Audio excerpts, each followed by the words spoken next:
Huwag mong sabihin yan, Mama. Walang maganda sa pagkamatay ni Aqua. What I mean is,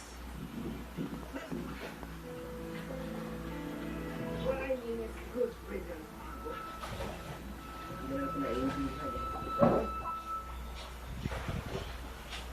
Ma'am Lynn, kain na raw po, sabi ni Nanay Rosie. Sige, sabihin mo, susunod ako. Yun po ang chinelas ni Helen. Sorry po. Para saan? Ano yung ginawa mo? Wala po. Pero pakiramdam ko, nandito ko. Iisip ko po ang kanyang si Helen. May tanong ako sa'yo.